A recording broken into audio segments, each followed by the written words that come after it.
Yes, ma'am. Yes, good morning class. Children, today we shall start first topic, first section of this chapter, that is what is federalism. So you have already learned federalism is the separation of power, separation of powers, that is power sharing. So first of all, yes, please mute yourself everyone. Everyone mute yourself. There should be no distraction. Everyone mute yourself. ठीक है? Okay. Now look at the. Who is this? Shreya. Shreya, please mute your mic. Okay. So in first chapter you have learned about the power sharing. Children, power sharing is one essential feature of our constitution. ठीक है? इसमें आपने four forms of power sharing पढ़ा था. पहला horizontal पढ़ा था. ठीक है? Horizontal जहाँ पे कि हम ऑर्गन्स में पावर को डिवाइड करते हैं, that is legislature, executive and judiciary. ठीक है? जुडिशरी का बहुत इंपॉर्टेंट रोल है. And then second we have learn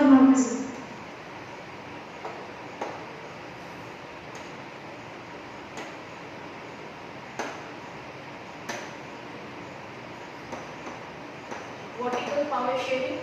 सबसे पहला अगर आपसे क्वेश्चन पूछा जाता है वर्टिकल पावर शेयरिंग का, वैसे ये फर्स्ट चैप्टर में है लेकिन यहाँ पे इस चैप्टर से कनेक्टेड है, तो सबसे पहला आपका ये जो डायग्राम हम कह सकते हैं, ये डायग्राम नहीं, फ्लो चार्ट जो है वो सबसे पहला ही आपका आंसर में दिखना चाहिए कि पावर शेयरिंग क्या है. ठीक है? फोर फॉर्म्स के साथ आप फ्लो चार्ट में रिप्रेजेंट कर सकते हो, लेकिन वर्टिकल पावर शेयरिंग हम पढ़ रहे हैं यहाँ पे, where the power is divided at 3 levels. Union government, ठीक है, यूनियन का central government, that is government for the entire nation,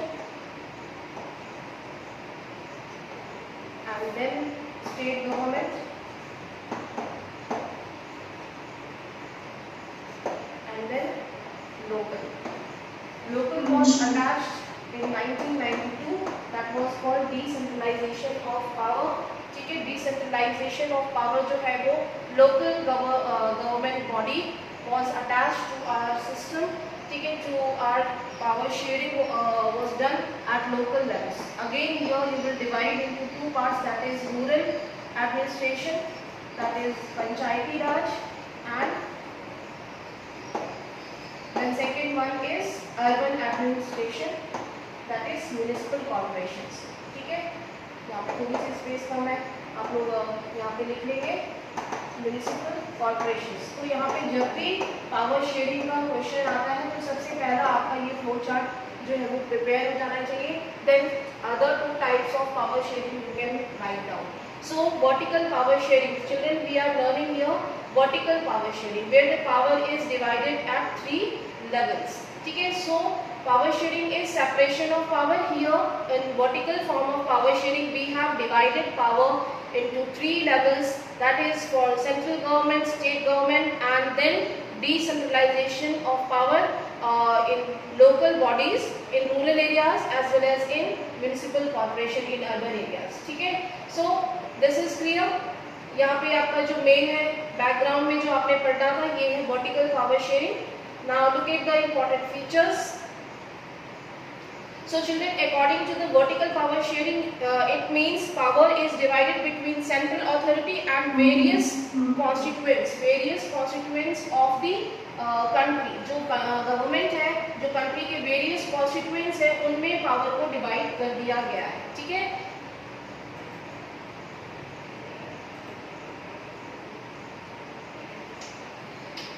That is the meaning of federalism. Is it clear to you everyone? Federalism means where the power is divided between central authority and various constituents of the country. You can just underline here, federalism is the system of government in which the power is divided between a central authority and various constituent units of the country. ठीक है? So basically federal structure has 2-tier system or 2 levels of government. Like we have adopted the federal structure from US. that is where the power is divided into two levels, that is central and state level, at central and state level. ठीक है, so here similarly federation has two levels of government. One is the government for the entire country and that is usually responsible for few subjects of common national interest. तो ये याद रखेंगे, जो national government होती है, central government होती है, they generally look after few important subjects for common interest, यानी कि जो common interest पूरी जनता के लिए, यानी कि हर एक के लिए जो national interest के subjects हैं वो यूनियन या नेशनल गवर्नमेंट के पास होते हैं. ठीक है, then others are the governments at the level of provinces or states that look after much of the day-to-day administration of their state, but both these levels of government enjoy their power independently. ठीक है, तो यहाँ पे ये याद रखेंगे कि जो स्टेट गवर्नमेंट है, जो वेरियस कॉन्स्टिट्यूएंट यूनिट्स हैं किसी भी कंट्री के, उनमें जो पावर डिवाइड हो गई है तो उनके भी कुछ पावर्स हम कह सकते हैं कि उनको भी कुछ कॉन्स्टिट्यूशन के अकॉर्डिंग कॉन्स्टिट्यूशनल पावर्स जो हैं वो दी गई हैं.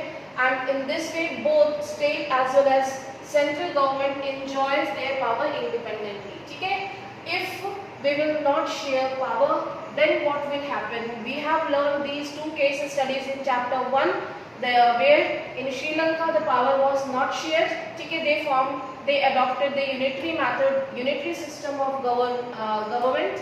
ठीक है, and Belgium shifted from unitary to federal system. ठीक है, तो हमने वहाँ पे एग्जाम्पल देखा था कि जो बेल्जियम है they actually followed the case of अगर एग्जाम्पल आता है फेडरल का तो सबसे पहला आपका केस स्टडी बेल्जियम से ही होगा, क्योंकि आपने फर्स्ट चैप्टर में ये केस पढ़ा था. तो Belgium from unitary system to they might shifted to federalism. ठीक है, फेडरलिज्म सिस्टम की तरफ जो है उन्होंने अडॉप्ट किया. ठीक है, एंड पहले वो यूनिटरी थे, where power was not divided, यानी इन बिटवीन मेजॉरिटी और माइनॉरिटी, जो लैंग्वेज एथनिक ग्रुप के बेसिस पे जो डिफरेंसेस थे उनके बेसिस पे पावर डिवाइड किया गया. एंड वेयर इन श्रीलंका जो है वो यूनिटरी मेथड को फॉलो कर रहा था, यूनिटरी सिस्टम को, where power was concentrated in one hand. ठीक है, अगर पावर किसी भी एक हाथ में रहता है, पावर शेयरिंग जरूरी इसलिए है क्योंकि अगर हम एक हाथ में कॉन्सेंट्रेट रहती है पावर तो it can be a tyrannical government और ऑटोक्रेटिक सिस्टम, ऑटोनॉमी हो सकती है. ठीक है, इतना क्लियर हो गया. Now this map is given in page number 40. You can see the shaded areas, this red shaded areas are the federal political system in the world. There are 25 political countries, 25 countries जो कि actually में federal system जो है वो out of 193 countries जो है वो 25 countries को शो किया गया है. तो आप देख सकते हो रशिया है, इसमें से बहुत सारे एग्जांपल्स आप मार्क कर सकते हो अगर क्वेश्चन आता है तो. ठीक है, Canada, United States, then Russia and you can take example of Belgium जो सबसे इम्पोर्टेंट है, मैं वही मार्क कर रही हूँ. ठीक है, then Australia. Are you getting all of you? You can underline these important examples जो आपको easily learn हो जाए, उनको आप मार्क कर लोगे. Now second page is 15th page and you will just write down these are the important features of the federalism. Right? These are the important features of the federalism. You can see we have learned yesterday, हमने summarize किया था. ठीक है? Look at the some key features of federalism. There are 2 or more levels. 2 या उससे ज़्यादा tier system हो सकते हैं. Then second, different tiers of government govern the same citizen. यही सेम चीज़ पढ़ी थी हमने. किसी को कोई डाउट तो नहीं है इसमें, आप पूछते चल सकते हो, आपको जो भी इंग्लिश में क्वेश्चन है.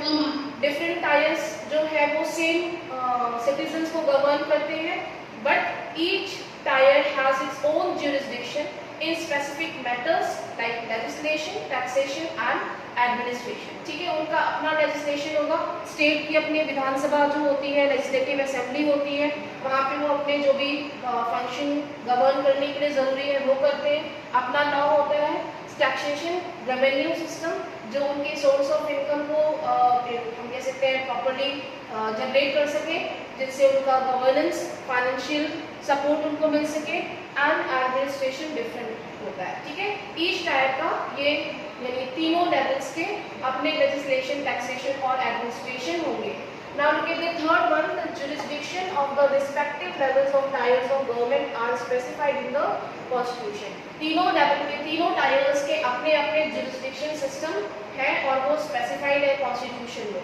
The existence and authority of each tier of government is constitutionally guaranteed. ठीक है, guaranteed है, constitutionally guaranteed है. उनके में कोई भी जो है वो इंटरफियर नहीं कर सकता, उसको उनकी एग्जिस्टेंस और authority is guaranteed by the constitution. ठीक है, जुरिस्डिक्शन में तो हमने ये कल बताया था कि जो सुप्रीम कोर्ट है that is the supreme body, supreme court.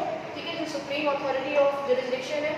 Then states having their own high courts, then districts have district courts. ठीक है, the fundamental provisions of the constitution cannot be unilaterally changed by one level of the government.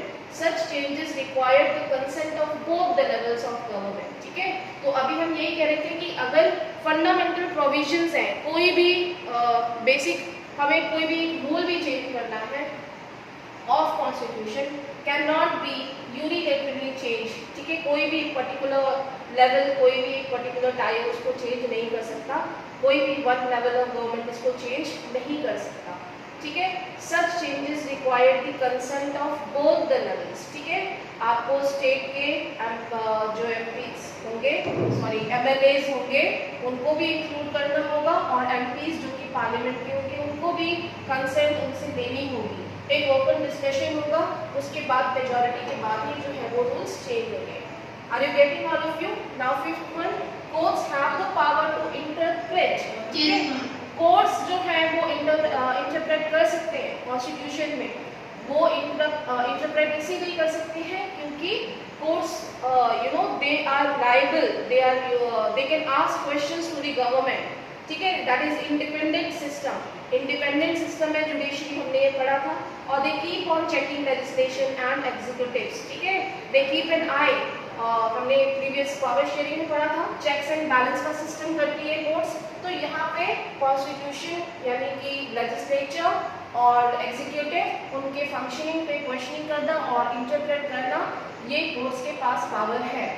ठीक है, आपने अभी देखा भी होगा time to time courts, high courts जो है वो इंटरप्रेट करते हैं गवर्नमेंट को और वो क्वेश्चनिंग करते हैं उनकी फंक्शनिंग पे.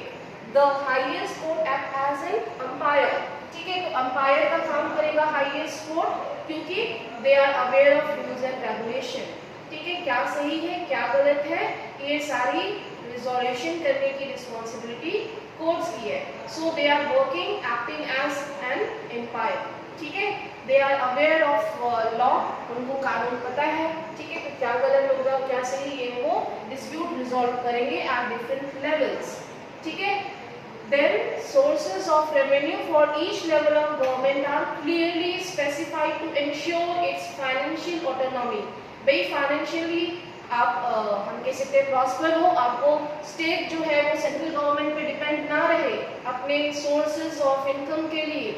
इसीलिए स्टेट के sources of revenue at each levels are also clearly specified in legislature. ठीक है, ये सारी चीजें भी जो है वो फाइनेंशियल ऑटोनॉमी को प्रॉपर्ली रन करने के लिए लेजिस्लेशन में मेंशन है कि एक डिस्ट्रिक्ट लेवल पे जैसे कि हमारा म्युनिसिपल कॉर्पोरेशन टैक्स लगाता है, इलेक्ट्रिसिटी बिल लगता है और रोड टैक्स लगता है, toll tax, crime, market tax, बहुत सारे डिफरेंट टाइप्स के टैक्सेस जो हैं वो डिस्ट्रिक्ट गवर्नमेंट निवाई करती है. इसी तरीके से state government transportation, electricity, other चीज़ों का टैक्सेशन लेती है. ठीक है, तो अलग अलग मेंशन है इनका. ठीक है, now the last one, the federal system does has dual objectives, that is to safeguard and to promote unity of the country. ठीक है, dual objectives जो है वो फेडरल सिस्टम इंडिया में बेसिकली हम बात कर रहे हैं. जो dual objectives होते हैं इनके दो गोल हैं. पहला to safeguard and promote unity of the country. ठीक है, सेफगार्ड करना. ठीक है, हमारी कंट्री में बहुत सारी डाइवर्सिटी है, कोई लड़ाई झगड़ा ना हो गई आपस में, है ना. And promote unity. ठीक है, तो दैट इज वेरी इंपॉर्टेंट. और ऐसे बहुत ही जिस पे लोग ज़्यादा ध्यान नहीं देते ना वैसे ही क्वेश्चन आते हैं. तो यहाँ पे ऐसे क्वेश्चन पूछा जा सकता है कि क्या फेडरल सिस्टम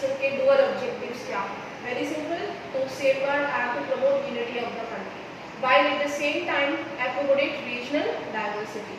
ठीक है, so you can just underline. Okay, now government at different levels should agree to some rules of power sharing. They should also trust that each would abide by its part of the agreement. ठीक है, ये भी ध्यान देने की जरूरत है कि the states as well as district levels they should abide by all the rules and regulations. Ideal federal system has both aspect, mutual trust and agreement to live together. इतना समझ में आ गया सभी को? Is that clear everyone? ठीक है, क्योंकि इसके बाद next topic start हो रहा है. ठीक है, so we have learned what is federalism. Federalism question आता है आपका first immediately power sharing का diagram बना लोगे. Sorry. ठीक है, then we will describe in one sentence what is federal system and then what are the features of federalism. Here 7 points we have discussed. If question comes for 5 marks, you can write any 5 points. If question comes for 3 marks, you can write any 3 points. ठीक है, now next paragraph, the exact balance of power between the central and state governments varies from one federation to another. कैसे balance होगा, ये federation के ऊपर responsibility है कि कैसे वो मेंटेन करता है. फेडरेशन का मतलब है कंट्री यहाँ पे. This balance depends mainly on the historical context in which the federation was formed. So basically here two kinds of routes through which federations have been formed. The first route involves independent states, that is coming together, and second one is holding together. ठीक है, यहाँ पे अगर हम background में जाएंगे तो हम देखेंगे कि इंडिया जो है वो डिफरेंट प्रिंसली स्टेट्स में डिवाइडेड था, है ना. डिफरेंट प्रिंसली स्टेट्स में डिवाइड था कि नहीं, कौन बताएगा? Can you give some examples of princely states India was during the time of colonial government? Yes, please tell. West Bengal, Yes. United Province, and Calcutta, Jhansi, Hyderabad. Yes. Hyderabad, Tipu Sultan, Hyderabad, Mysore, Yes. Assam, Yes. Madras, United Provinces, Calcutta. Yes.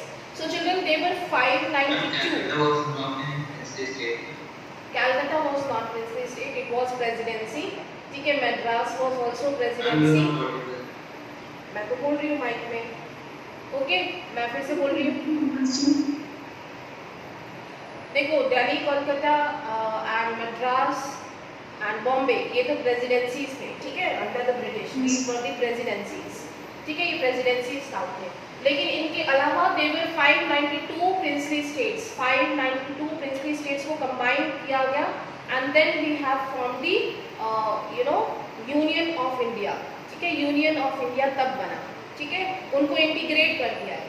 So in this way India is holding together federation. ठीक है, India क्या है? holding together federation means each and every province and states are holding their hand and they are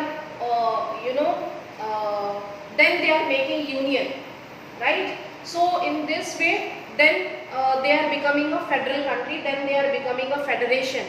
ठीक है, सारी states को मिला के, प्रोविंसेस को मिला के जो है वो इंडियन फेडरेशन बना है. So we are actually holding together federation.